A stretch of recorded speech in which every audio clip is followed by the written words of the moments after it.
ఇది ఒక్కసారి చూడండి. ఇది వాళ్ళ Congress party manifesto, page number 41, page number 41, page number 42.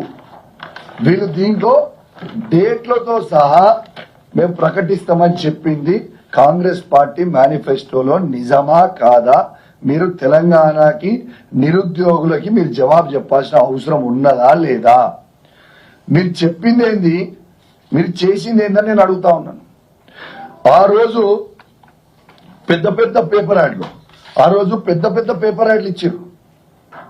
ఇక్కడ చూడండి, పెద్ద పేపర్ యాడ్లు ఇచ్చి మేము 2 లక్షల ఉద్యోగాలు ఇస్తాం, జాబ్ క్యాలెండర్లు అని చెప్పి ఇక్కడ బట్టి విక్రమార్క గారి సంతకం, ఇగోండి ఇక్కడ రేవంత్ రెడ్డి గారి సంతకం.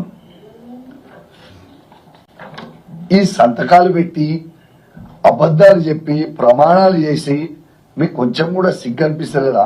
మీకు ఇజ్జత్ ఉందా, ఇజ్జత్ లేదా అని అడుగుతా ఉన్నాను ఈ ప్రభుత్వానికి. అసలు ఏం మనుషులే మీరు? గిన్ని అబద్దాలు చెప్తారా?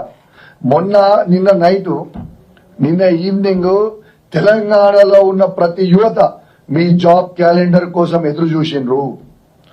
దీని మీద మీరు చెప్పిన తర్వాత చర్చకని మా కేటీఆర్ గారి నాయకత్వంలో సభలో మేము పట్టుబడి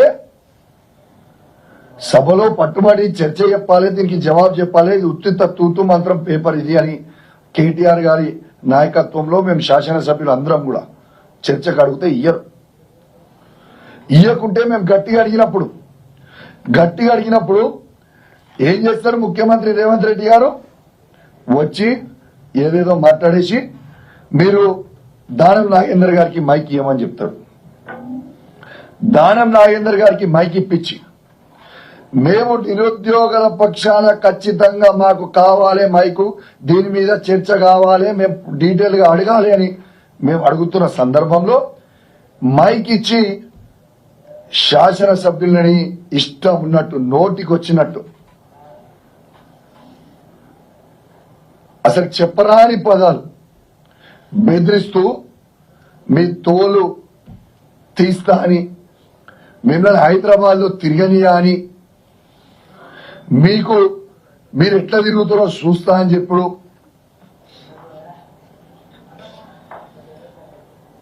అమ్మ అని తిట్టడం, ఇది కరెక్ట్ సంస్కారమా అని నేను అడుగుతా ఉన్నాను. ఇది కరెక్ట్ పద్ధత అని నేను అడుగుతా ఉన్నాను. రూల్ బుక్ లో ఏముందండి? రూల్ బుక్ లో 318 లో ఏమనుంది ఒకసారి చదువుతా.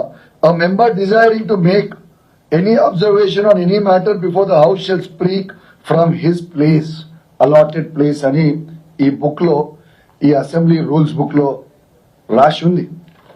దానం నాగేందర్ గారి ప్లేస్ లో నుంచి మాట్లాడేది ఉంటే అని చెప్తే రూల్స్ కి వ్యతిరేకంగా ఎక్కడో సీట్లో కూర్చొని మాట్లాడుకుంటూ దుర్భాషలు ఆడుతూ ఇది కరెక్ట్ పద్ధతి అని నేను అడుగుతా ఉన్నాను. ఇలా మేము కొట్లాడే సమస్య ఏంది? నిరుద్యోగుల కోసం మేము కొట్లాడుతుంటే యావత్ నిరుద్యోగులని మొత్తము ఇవాళ దానం నాగేందర్ గారు చెడ్డ మాటలు తిట్టింది కూడా యావత్ నిరుద్యోగులు ప్రతి ఒక్కరు కూడా అబ్జర్వ్ చేయాలని చెప్పి నేను విజ్ఞప్తి చేస్తా ఉన్నాను. అయ్యా దానం నాగేందర్ గారు, మీరు భయపెట్టితే ఇక్కడ భయపడేటోడు ఎవ్వరు లేడు. హైదరాబాద్ నడిబొడ్డుల్నే తిరుగుతున్నా. నీకు దమ్ముంటే నువ్వు మొగోనివే అయితే చెప్పు, నేను ఏడికి రావాలి చూసుకుందామన్నావు కదా. నీ ఖరీదాబాద్ చౌరస్తాకి రావాలనా, అశోక్ నగర్ చౌరస్తాకి రావాలనా, నువ్వు డేట్ టైం పెట్టు, నేను రావడానికి సిద్ధంగా ఉన్నా బిడ్డ దానం నాగేందర్. నీ రౌడీజం చేస్తా అంటే భయపెట్టిస్తే ఇక ఎవ్వడు కూడా నీతో భయపడేటోడు లేడు అని దానం నాగేందర్ గారిని హెచ్చరిస్తా ఉన్నాను. దానం నాగేందర్ గారు మర్చిపోయినట్టున్నావు. ఇట్లాంటి మనందరం కూడా కాంగ్రెస్ పార్టీలు ఉన్నప్పుడు ఇట్లాంటి పిచ్చి కూతలు కూసినప్పుడు ఉప్పల్లో నిన్ను మా ఉప్పల్ లక్ష్మారెడ్డి గారు, సుధీర్ రెడ్డి గారు, ఎల్బీనగర్ సుధీర్ రెడ్డి గారు నిన్ను ఉరికిచ్చింది మర్చిపోయినావా? మళ్ళొక్కసారి కావాలా నీకు? మళ్ళొక్కసారి చేస్తాం ఏదో రోజు, టైం దగ్గరకు వచ్చిన రోజు.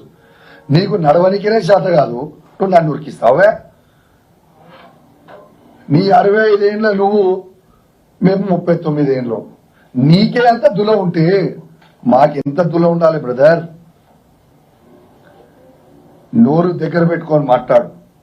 దానం నాగేందర్ గారు నువ్వు టీ షర్ట్లు వేసుకొని పౌడర్ కొట్టుకొని తాజ్ కృష్ణాలో తిరుగుతున్నట్టు ఆడపోయి ఇండోర్ గేమ్స్ ఆడినట్టు అనుకుంటారా అయింది.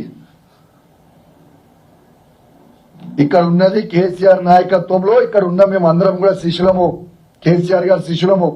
నువ్వు భయపెట్టిస్తే బెదిరిస్తే భయపడేటోడు ఎవడు ఉండడు. తస్మాత్ జాగ్రత్త. నీకు ఇజ్జత్ ఉంటే, సిగ్గుంటే, శరం ఉంటే, లజ్జా మానం ఉంటే కేసీఆర్ గారు పెట్టిన భిక్ష అది నీకు ఎమ్మెల్యే పదవి. నీకు దమ్ముంటే రిజైన్ చేసి పార్టీ మారు, రిజైన్ చేసి పార్టీ మారి వేరే పార్టీ నుంచి వచ్చి గెలిచినాక మాట్లాడు. సిగ్గు లేకుండా మా బీఫా మీద గెలిచి నువ్వు మాట్లాడుతున్నావు, ఇష్టం ఉన్నట్టు మాట్లాడుతున్నావు. నువ్వు మేము సవాల్ విసురుతున్నాం, నువ్వు రిజైన్ చేసి మళ్ళా పోటీ చేయి. కానీ నువ్వు ఆడి నుంచి ఉండి మా శాసనసభ్యులని మమ్మల్ని బెదిరిస్తే భయపడేటోళ్ళు ఎవరు లేరని తెలియజేస్తూ, మరియు యావత్ తెలంగాణ లోకానికి కూడా నేను దయచేసి గమనించమని కోరుతా ఉన్నాను.